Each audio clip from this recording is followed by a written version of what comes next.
I'm Justin Boyd. Hi, I'm George Luna. I'm Brittany Pacheco. I'm Franklin Cooper. And we are the Watchers in the Basement. Welcome to another edition of the Watchers of the Basement. And this week, we are burdened with glorious purpose. And that purpose is to review the new Marvel Studios show, Loki, and the first episode of it, which coincidentally is entitled Glorious Purpose. So before we break down the first episode, let's just go around the room real quick and see what everyone had, like overall thoughts on the first episode. George, what'd you think about Loki episode 1?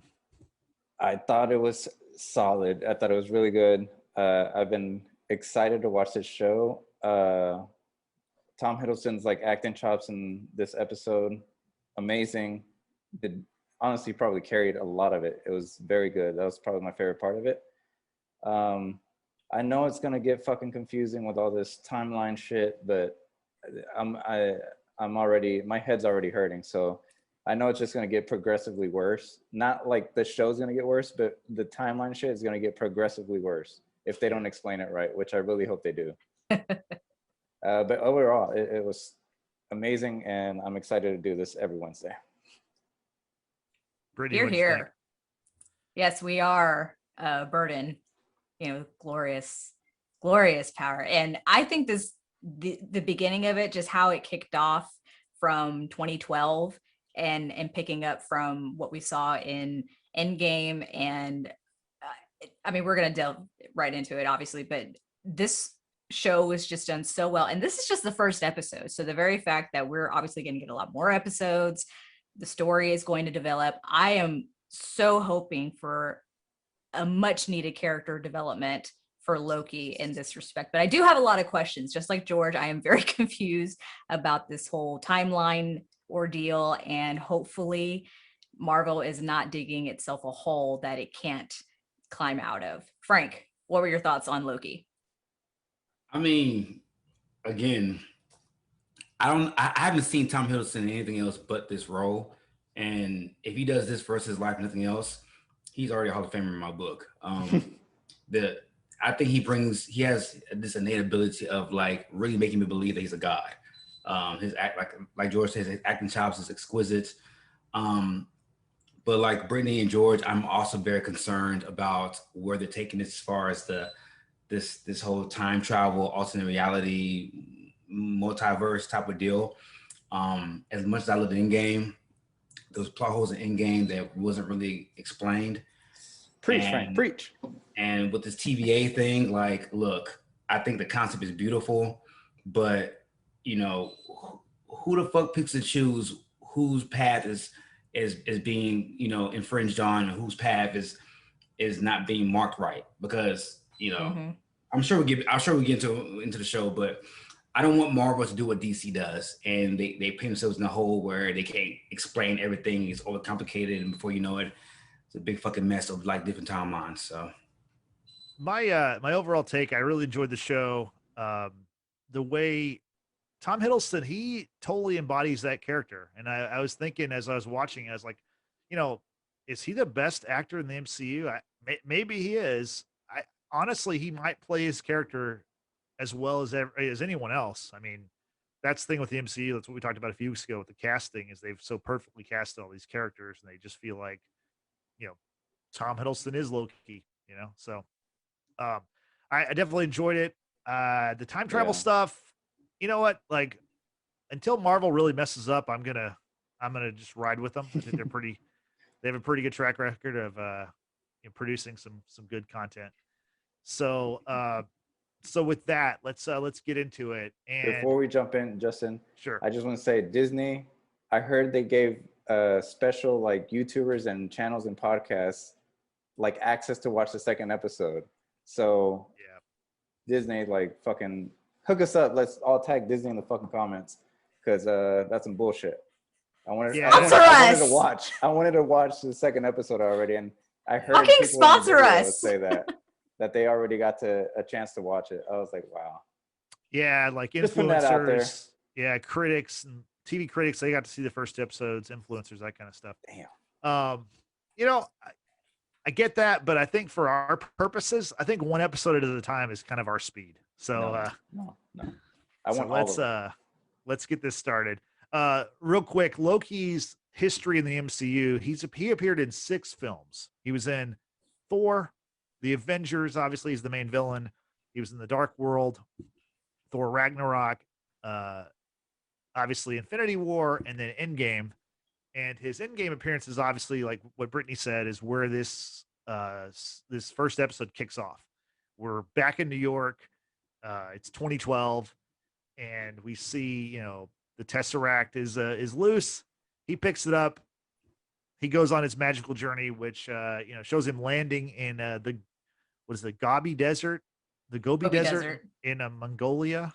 Mm-hmm. This is where we're introduced to the TVA, which is the Time Variance Authority. They find him.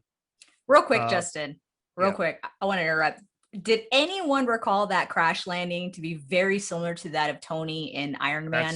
That's what I thought too. I think that was a little. I mean, I thought that was really cool. Just shooting out of the sky and just landing hard into the sand, just like Tony did. I don't know. I thought it was kind of a nice nod to recognize Tony Stark. But anyway, continue. Yeah, it was very similar. I noticed that too. We learn. Very quickly they did a really good job of, if you, for whatever reason, if you'd never heard of this character or knew nothing about Loki, if this is the first time you watched Loki, you were kind of brought up to speed a little bit. They recapped his arc in the MCU pretty well. And right off the jump, where they explain to us what the TVA is, and they explain to us the timekeepers and the sacred timeline. And you have this little animated clock character named Miss Minutes, which is voiced by Tara Strong. And if you know Tara Strong, she's done a ton of audio, I guess voice acting, you could say. Yeah. So that was a pretty cool thing once I saw that she was in the show. As expected, a lot of time jumping. We meet Agent Mobius, played by Owen Wilson. We see him. It's France, 1549, and he's investigating some killings that are going on there. And apparently, it's a devil-like character. So I'll start it off. Do y'all think it's Mephisto? Or are we gonna get the Mephisto talk back from WandaVision? I think it was Loki. Mm-hmm. With the helmet. Yep. We're not gonna get our hopes up again. Right. Oh, All these crazy ass theories. I'm just gonna try to keep it as simple as possible. I mean, when you have the complexity of it, trying to explain time, a timeline or time variance or time travel, that's enough. Like, keep everything else simple. Yes, Yeah. I think pretty much Loki is going to be the one, still antagonist throughout this show, which is going to be just very interesting given how they explained this sacred timeline works. I don't know if we want to talk about that now or wait for that later, but we'll get into that at some point. But I definitely think that Loki is the devil, type creature that the little boy in France in 1549 was talking about, if you will. Was it a little boy or a little girl? I couldn't tell. Yeah. Very ambiguous. Yeah, I couldn't tell. But y'all saw the gum that they gave him, right? Yeah. Right. So apparently that's a real gum in real life, but y'all ever heard of the Mandela Effect? Yeah. Okay, well, there's theories like because it's like dealing with all this time travel shit, that it's spelled differently on purpose, just because like I forgot which one was there's like examples of it in like the real world, like certain things are spelled a different way, and that was one. Oh, of you them. mean in different countries? No. In like, fuck, I'll look like up throughout time. Yeah, throughout time, like people say like you spell certain things a certain way, like, and you forgot about them, like, oh, was it really spelled this way or was it spelled another way? I'll have to show y'all, but yeah, I've heard that theory. Kablooey, and it's spelled Kabluey. In the show, it's spelled Kablooie. So yeah, Mandela effect in the show would be pretty interesting. Again, let's not make this complicated. We already have complications with the time travel. Go ahead. Yes, we do. The next thing, this is probably my favorite scene of the show, and I mean, all the scenes were great, but the courtroom scene where Loki basically blames the Avengers for everything. He says, he's like, "Oh, you can definitely smell the cologne of two Tony Starks." He knew what was going on. The Avengers, they're the ones who mess with the timeline. And maybe he has a point. I don't know, but I don't know. It's just such a funny exchange with him and the judge, and then Mobius gets involved and kind of saves Loki for from, I guess their sentence was going to be reset him, which I don't really understand. Like, if they reset Loki, what does that mean? They should have just done it for the fucking beginning, honestly. Like, Well, if they reset him, then that whole branch that they were complaining about would have been erased.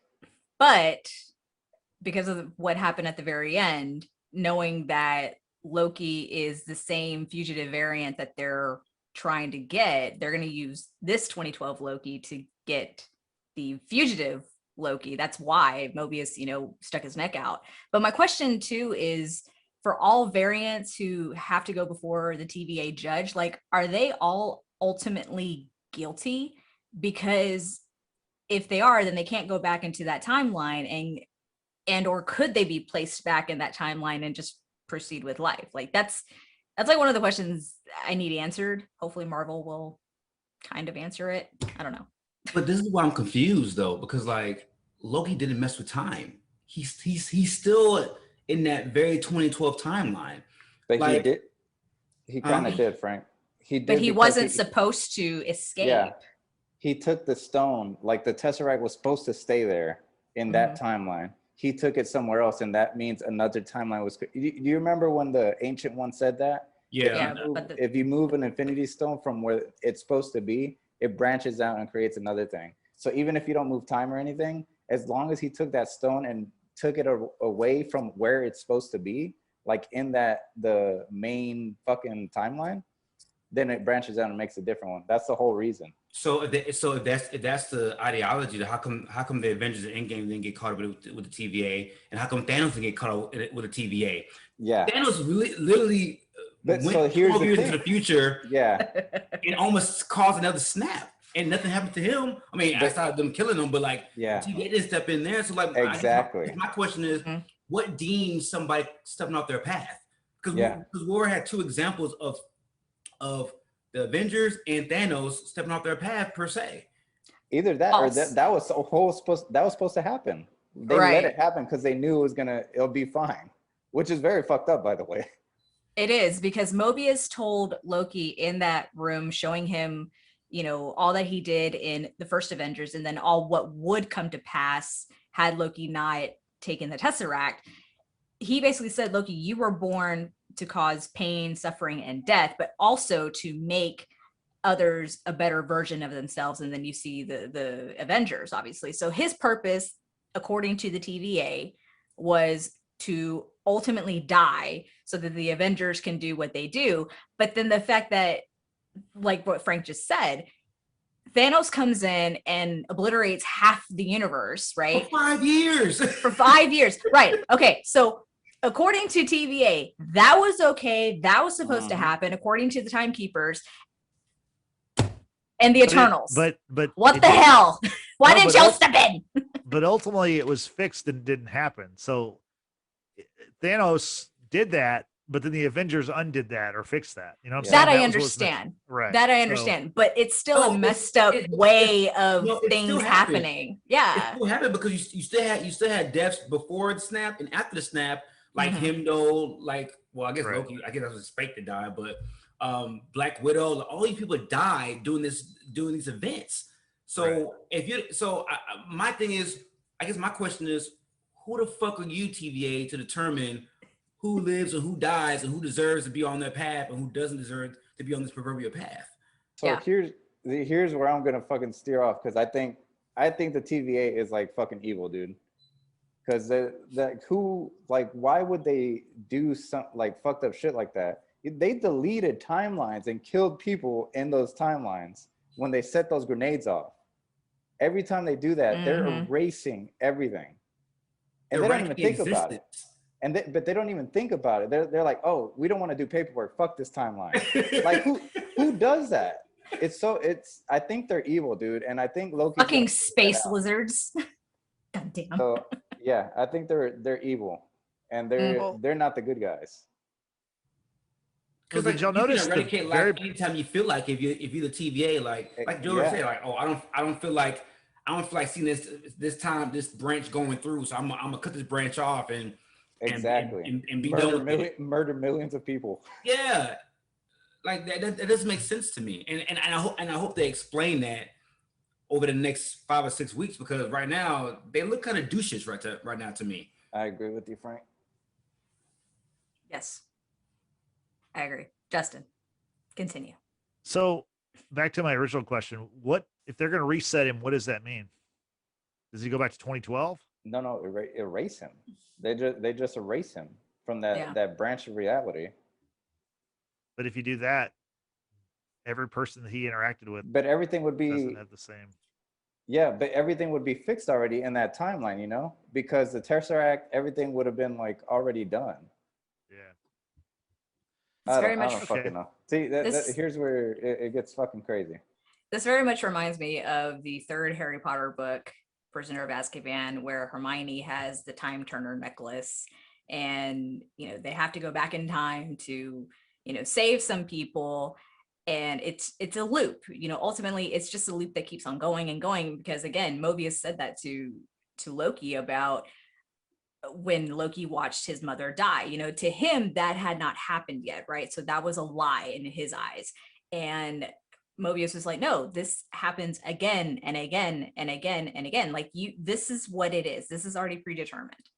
Right. And there was a line in there that Loki says to Mobius about, I live in whatever path I choose, which is a very interesting idea, because the fact that if the TVA has already determined everyone's lives and will intercept if they deviate from that set timeline, I think Loki is just obviously going to find a way to, circumvent that and just, still be burdened with glorious purpose, if you will, because we all up until now thought that the Infinity Stones were like the most powerful thing in the universe, right?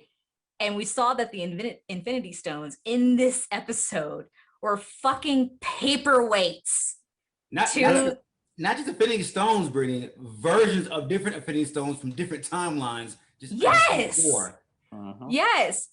Can we show some respect to the people who died, to get those fucking Infinity Stones? Oh my God. I was like, paperweights? But who the fuck? Speaking of that part, didn't it seem like he took the time stone? Yeah, he had it in his hand. I wouldn't here's another thing that'd be crazy. If someone broke into this place and just stole the stones and took them out, can you imagine that shit? Once they leave, that shit works. But how do they leave? It would be the question, because we saw that the Tesseract did I feel not like work Loki's within gonna find the a way TVA. to get out. I agree. I totally agree. He is the god of mischief. I mean, and he, was causing, mischiefness, in the TVA itself. But the fact that for right now, we see that the Infinity Stones cannot compete with the TVA, that the TVA is the formidable power that Loki, I think, is going to choose to try to, rule, if you will. Yeah. Did y'all look inside the drawer? What else was in there? Did you see that there was a baseball card in there? Justin, Frank? I didn't see it. It's a Honus Wagner baseball card. Okay. That's one of the most valuable. Yeah. For $3 million, and it was inside that drawer.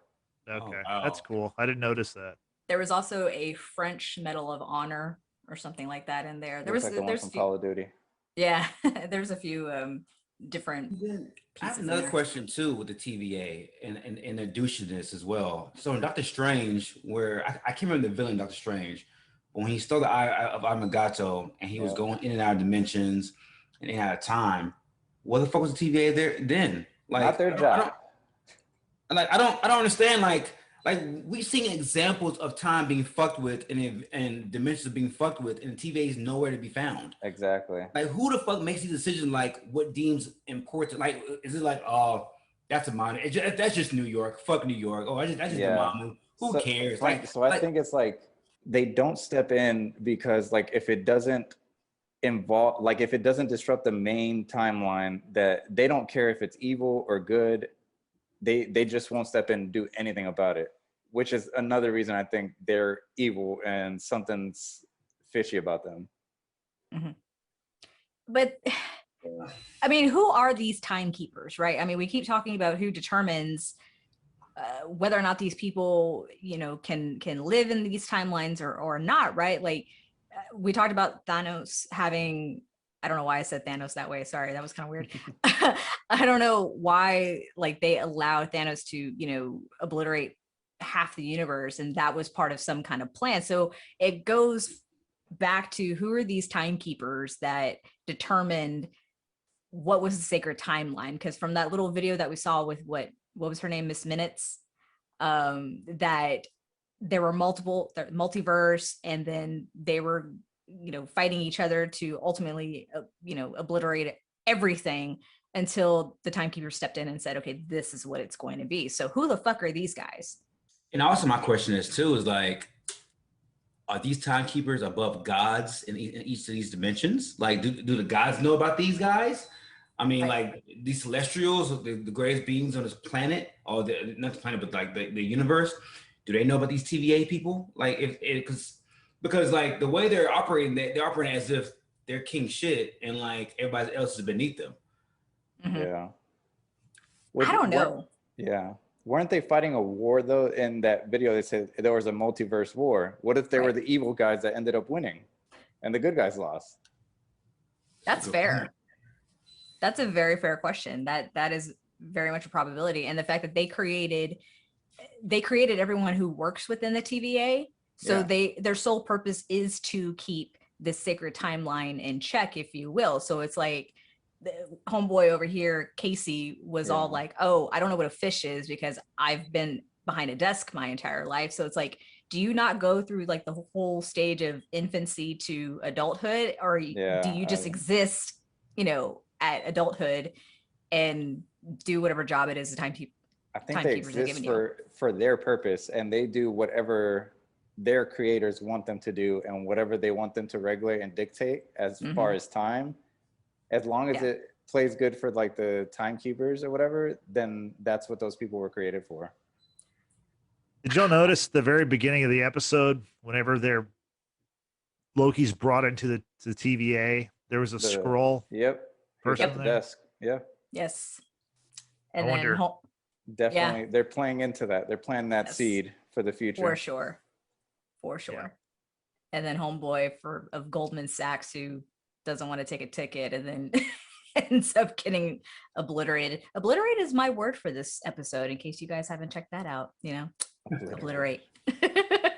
But no, it's I noticed a scroll thing too, and I'm just thinking like George and Justin, y'all said that they're playing into that new story plot line. So yeah. Mm-hmm. I want to talk about the scene, the flashback that Morbius was showing Loki. I guess one of his many fails in his lifetime. The plane scene where he tells the stewardess is a bomb on the plane, and he leaves the plane with a bag of money. And he gets teleported by the I forgot the thing's called. Bifrost. The Bifrost loses all the money. He's saying that was a bet between him and Thor. So he purposely went to Earth to steal money to see if he can bring it back to Asgard. I didn't get the point of that, but I knew it was meant to be a prank to also make a joke of the fact that DB Cooper famously is this person who jumped out of a plane with a bunch of money. Now, and they never found him and disappeared.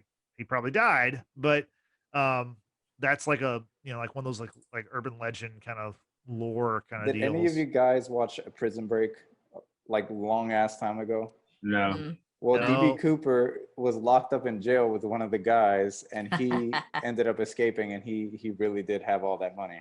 So DB Cooper is an actual person in real life? Yeah, he was a real life person. Well, he's like a media epitaph of an unidentified person who hijacked a Boeing 747 back in like, I don't know, the 70s, like the early 70s. And I feel that Tom Hiddleston like pulled that off just so well, being that kind of person and saying, you know, being all charming and, oh, you might want to read that note. I have a bomb.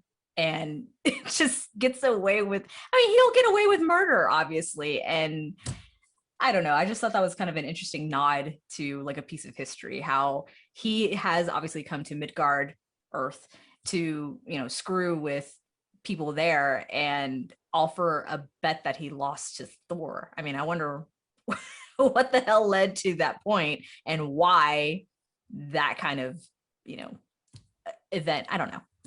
It was just funny to me.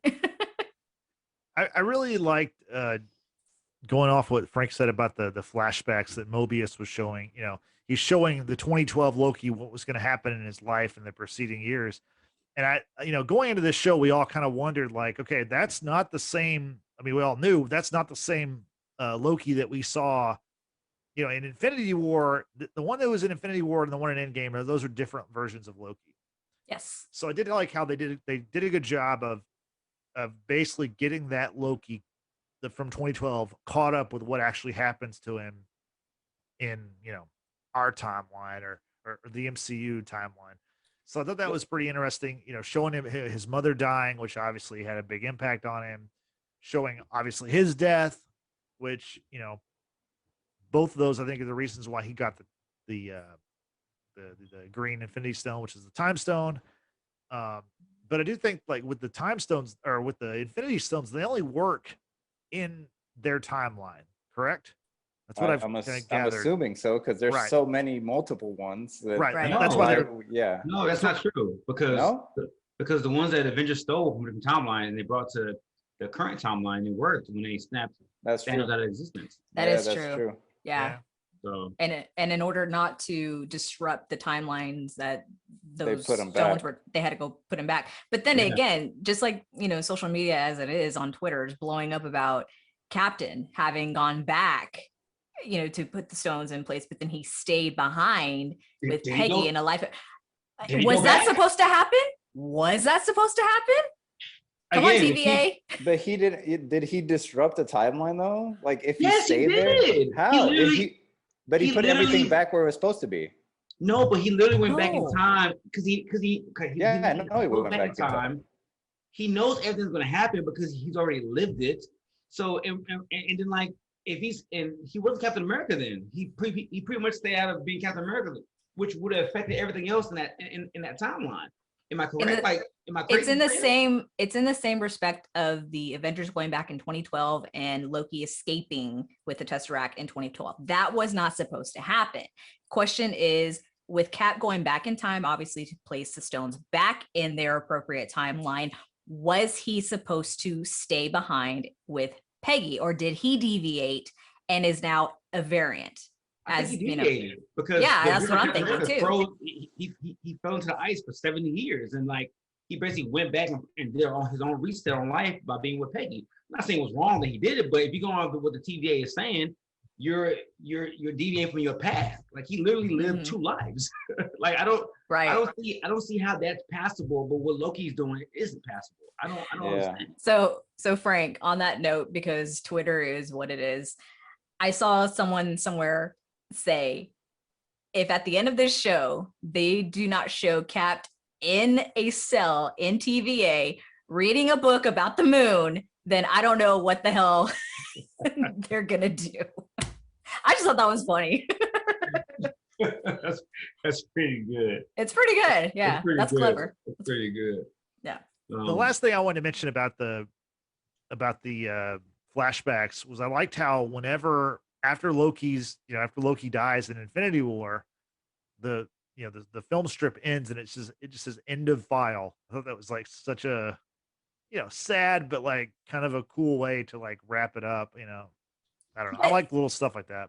It's like it makes everyone so invaluable, you know, like they're just a speck, you know, they're just a file. They're not any real purpose. But we kind of are, though. When you think about the whole like universe, like how, you know, there's billions and billions of life forms, and I mean, just on our planet, probably trillions. Yeah, just on our planet. Think about that. And then if there's other planets, are one of those space lizards, the timekeepers, as Loki refers them to. I mean, come on. I mean, I don't know. I just, it's a very sad idea, you know, that, you know, your whole life can be shown to you like on a, you know, tape, and then it's like end of file. That's it. You're done, you know. But see, I think whatever. the purpose of Loki seeing that is he wants to try to change some of Right. those events. Absolutely. So, and that's what this is going to be about, I think. You know, not just him being this variant hunter for Mobius. Mhm. But that's definitely a huge reason, because Morbius is manipulating him to not want to go back to that timeline. Right. So he's doing that shit on purpose, so he would stay there to help him or do whatever the fuck he wants. So is that supposed to happen? Is the TV allowing that? Like they didn't. Yeah, but they didn't want him to. They wanted to just erase him. Everyone else wants to erase him except that guy. Yeah. Which begs the question of this fugitive variant of Loki, you know, doing whatever he's doing, bouncing around in 1549 and 1858, you know, different areas. Like that's obviously causing new branches of timeline. And then how is that going to work with this Loki going potentially after the fugitive Loki? You see what I'm saying? Like this is going to be really weird and complex to try to, you know. But Morbius could be lying about that too, though. Yeah, I don't believe that's fair. I don't believe the character we see at the end, the hooded figure. I don't that hooded figure, that is not Loki. I don't believe. I don't think it is either. I think I know who it is. Because if it were, they would have showed his face, because that would have been a cool like devil looking, you know, Tom Hiddleston or something. They would have done that. But I think I know who it is. I think I know who it is. Who is it? Okay. Lamplighter. Sorry. I wish. Crossover, baby. I had hey, he has the lamp thing and he's got the hood thing. Yeah. Sorry. Set everybody on fire. I really think Morbius is lying just so he can figure out who's doing this shit and using Loki's guilt as using that against him to help him out find this perpetrator that's going through all these timelines, killing people. Yeah. But my question I have for you guys and gals is that the scene where Loki seems desperate and he pretty much comes clean about, you know, I don't enjoy doing things that I do. I don't enjoy killing people. It's all an act. It's an illusion, you know, of me being weak, trying to inspire fear. Did y'all buy that shit? Absolutely not. Absolutely not. I don't know. I kind of did. I don't think. Yeah, I did too. I totally did, because like that's okay. So it's 2-2. Yeah. Because Brittany, I didn't buy that shit. And I thought it was, go ahead, Brittany. Here's my argument for this. I think the 2012 version of Loki does truly enjoy inflicting fear and pain to some degree. Now, the fact that he has seen the future Loki, you know, what happens to his mother, Odin, the relationship he has with Thor, I think that struck a nerve. I think there's some, you know, real emotion behind all that. But I still think at this present time, this is still 2012 Loki, and he is the god of mischief. He is going to manipulate to get what it is that he wants. He wants to rule. And while Mobius said, you know, you've got this range, like, why do you just want to rule? You know, in other words, you can just be more than just ruler. So Loki's going to do what Loki does best, and that's going to most likely cause some kind of pain, suffering. People are probably going to die, but he's going to work the angles until he gets what he wants. That's, again, this Loki 2012 version that we're looking at. The version that we've seen in Endgame and what have you, I truly believe that version of Loki does not enjoy inflicting pain. But see, he saw what he's going to become, and that's why he has that self-reflection, and that's why he has that somber moment, which is not unlike the somber moment he has in Dark World when he finds out that is it the Dark World where he finds out his mom dies? Dark World. And he's in the cell, and you know, he's putting up this front that he's okay, and then he gets rid of the mirage or whatever, and he's sitting up against the wall, and he's devastated that his mom died. So I think that, yes, while I do think he still wants to rule, and he's looking but he's also looking for a way to change what he saw that he knows is his future, because he admitted that he's weak, and that's why he does these things. Yep. There was a scene that when he's saying that to Morbius about, you know, I don't enjoy this killing and inspiring fear and hurt. The flashback that comes to my mind is in Avengers, where I think it's a Coulson and the Avengers are talking, and they're like, You know, no, Thor's like, my brother's not bad. He's just lost. And then Coulson's like, yeah, he killed 95 people in 2 days. And then Thor goes, well, He's adopted. We're not blood. He's adopted. Yeah. Like, you killed 90-something people in 2 days, and you're saying in self-reflection mode, I don't mean that. This is not who I am. I don't mean this shit. Come on, man. I don't buy that shit. Justin, going back on what you're saying about Yeah. changing his path, if you will, do you think that by becoming somber, emotional, what have you, that's ultimately what led him to his demise? Do you think that by not giving into those emotions and feelings, do you think that's going to help him survive in this timeline? I think he because he knows what's going to happen, he thinks he can change it. And that's why he took the Infinity Stone. And that's why he's going along with Mobius's deal, because this is his only way. Otherwise, he's stuck there, or they're going to reset him and whatever that means, erase him. So right. He's doing whatever it takes. But I do think that those moments affected him, because like they wouldn't have spent so much time showing us watching his mother die if that didn't matter. So I do think that I agree that did have an impact on him, obviously emotionally, in Dark World, and then even now, because I think he has always just wanted to be accepted. He wanted to be Thor's equal and, rule, with him, or, fight wars until the end of time, as Thor had said. But the fact that Loki found out devastating news that he wasn't truly of Asgard, he's Laufey's son. He, was used as a pawn, if you will. So he's got a lot of, demons within himself to work through. But like, for him to come into his own and try to like establish his path. That's why I said the line of "I live in whatever path I choose" is such a poignant quote for him, because I think the whole idea of this show is that he's going to try to set his own path without the TVA dictating what his path is going to be. Right. That's why he's going along with it, so he can make the change that he wants to make. I mean, because at the end of the day, Loki's still a big fan of Loki. Don't get me wrong. Just because you self-reflect doesn't mean you're a fan of yourself. So anyway, Frank, go ahead. I have a theory, and I think there was foreshadowing in this first episode. So when Loki is walking through the TVA facility with Morbius, Owen Wilson, and like they're talking about nightmares and all that kind of stuff, and Owen Wilson's like, "Oh, well, that's an actual room down the block or whatever," and Loki threatens about like burning the whole place down, and like Morbius said, "Well, I'll show you my office. That's the first place that you can destroy." I think Loki's going to destroy the TVA at the end of the season. Oh yeah, and I think that's going to play a major part in all the timelines being misconstrued and fucked off, and that could be a good introduction to Doctor Strange, Multiverse of Madness, and possibly introducing the X-Men and all the other Marvel properties that haven't been seen in the MCU just yet.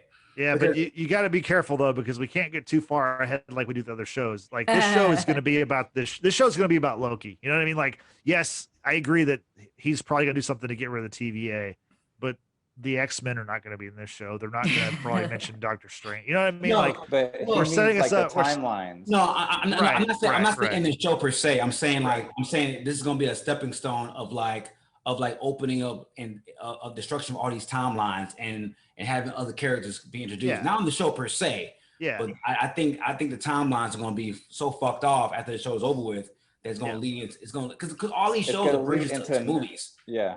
They're all bridges to movies. Of course, yeah. So did y'all saw the little the little cartoon thing, right? Yeah, Miss Minutes, yep. They talk about Nexus events. So I feel that shit's gonna happen, like Frank says, at the end of the show. Also, Nexus was the name of the pill in that depression ad in Wanda, and it shows up here too. And they also say madness. So multiverse madness, they say the same shit. So it's definitely gonna lead. Something's gonna fuck up, and everything's gonna go to shit. For sure. And it's definitely going to lead into it. So I agree with Frank. Well, before we wrap, I just want to talk really quickly about the sets. George, I know you're like really into like different aesthetics and what have you. That looked awesome. I know you're so into that. I love the room where Loki walked in to claim the ticket, and just all those lights that were on the ceiling. Those look so badass. And then, aside from the sets, I love the opening titles. I thought that was really cool with the different fonts. The music that went behind it was just so, I don't know, just so jarring and just very, very Loki, very very fitting. And then the last thing, of course, was the humor bits of, well, how do I know if I'm a robot? Why wouldn't I know that? Tom Hiddleston just kills. And the last thing too, I think the special effects of him, slowing down to 1/16 of a second, but still feeling all that pain in real time was just so well done. Suck. Right. But if this is just how they kick off with the first episode, I am so looking forward to what they have in store for the rest of the season. Guys, what happens if Vision walks through that robot thing? That was bugging me the whole time. What would happen? But is he a robot? I don't know. He's an android. That's what. Yeah. So what would happen? Does he have a soul? I don't know. He has. Because he asked him. He's like. Yeah. I don't know. I was very. He doesn't have the soul stone. He's got the mind stone. Yeah. I don't know. So any final thoughts on the first episode of Loki? 2 very big thumbs up. Very big. Badass. Dude, that girl who played the judge is fine as fuck. God. You know what? Who is that woman? Listen, I think her role or her character is going to have a bigger role. I think she has some kind of role in the comics that she ends up helping the Avengers. So hopefully her character will also develop as we see this season, play out, and we'll see her in the future. Yeah, supposedly Frank in the comments she dates like Kang the Conqueror is like in love with her. Ooh. And we know Kang the Conqueror is going to be a dude from Lovecraft Country. That the main actor, he's gonna play Kang the Conqueror. Oh shit! Yeah, I know nothing of the TVA in the comic books. I didn't read anything about the TVA, so this is all like surprising news and storylines for me. But yeah, I did remember old buddy he's gonna be playing Kang the Conqueror. I'm not sure which movie, but Ant-Man, the quantum whatever. Did you see the girl, one of the officers, is also from Lovecraft Country? I haven't seen Lovecraft Country. Which one? Oh, I which thought you one watched it. The one on HBO. Yeah, it's a show on HBO. It's really good. John was the one who watched that one. Okay, it's a good show. Yeah, she was on there too. So they're in the MCU now. Nice. Justin, your thoughts, your final thoughts on the show. I really enjoyed it. I can't wait till we get more of it, and we will continue that next week when we review episode 2. But before we go, I got a couple of quick news and notes to kind of talk about. Jupiter's Legacy, the Netflix show, has already been canceled. There won't be a season 2. You don't say, Justin. That show fucking sucked. But what they're gonna do though is they're gonna continue that world, but they're just gonna choose a different group of characters, which sounds stupid. Yep. Yeah, I'm out. So Next I will not be watching whatever the next thing they have coming, because if you leave on a cliffhanger, you don't explain stuff. And by the way, like the villains in your original story were the best part of your original story. Yeah, I'm done. So that's funny. Whatever. Netflix is trash anyway. The next big thing, Soldier Boy, The Boys season 3. I guess he'll be the new character, or I know he's gonna be a new character, but maybe he'll be the new villain for the season 3. For sure. They dropped a photo. It's Jensen Ackles in this suit. It's a very Captain America-like suit. What'd y'all think about it? Looks pretty cool. It looked good. To see this. I need the boys back in my life. Like, I just need it all back. If they're showing this stuff like previews and stuff, does it come out this year? I think it's gonna be in the fall. I think in the fall. Okay. Yeah, I hope so. Exciting. And then speaking of the fall, or maybe late summer, Titans season 3 is expected to come out in August. Been waiting for a while. Yeah. Looking forward to that. That'll be a good one. Yep. And my final news item is, I don't know if y'all saw this today, but Space Jam: A New Legacy dropped its second trailer today. Did anybody watch it? No. No. So, I mean, if you're a LeBron James fan and you want to see him play basketball, the next chance you get to see him play basketball is July 16th when this comes out, because him and the Lakers are out of the playoffs. They're done. Yeah. Damn, so the shade. If you're a LeBron fan, make sure you watch it if you want to watch him play basketball. That's funny. And also today, more LeBron news. He's going to change his number from 23, which I wonder where he got that number idea, to number 6. So he's going back to his Miami Heat number, which was, I think that was that his first super team? Because I think he's on his 3rd or 4th super team. Anyway, congrats to LeBron for being original, I guess. I'm a big fan of it, if you can't tell. And What it came in while he's down. I really hope the Phoenix Suns don't show up in Space Jam: A New Legacy, because he might be in trouble, because Devin Booker was putting some numbers on the Lakers. I don't think he still hasn't missed, I don't think. So anyway, I just want to get that in there. Okay, let's share wrap that. this, guys. And then my very last thing is I want to thank everyone who's been watching us on YouTube lately. We experienced an explosive spike in views for one of our videos. We appreciate that. We please ask that if you watch one of our videos or listen to our podcast, please hit the subscribe button. Please like the show and tell us what you want to see. We'll try to accommodate you. So anyway, Brittany, how can people find us on social media? Well, you've already kind of told them about our YouTube, which we're very grateful for. Thank you so much once again.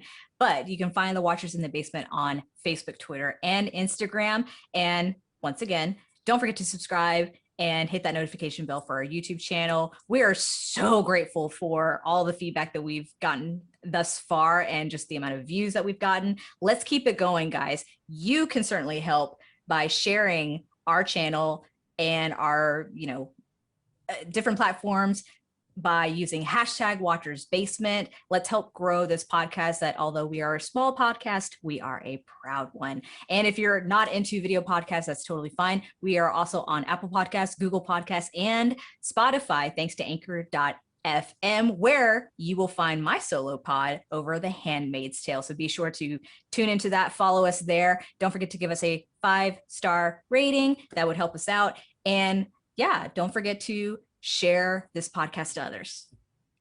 Thank you, Brittany. So for Brittany, for George, for Frank, this is Justin saying, we will see you next week when we review episode 2 of Loki. See you later.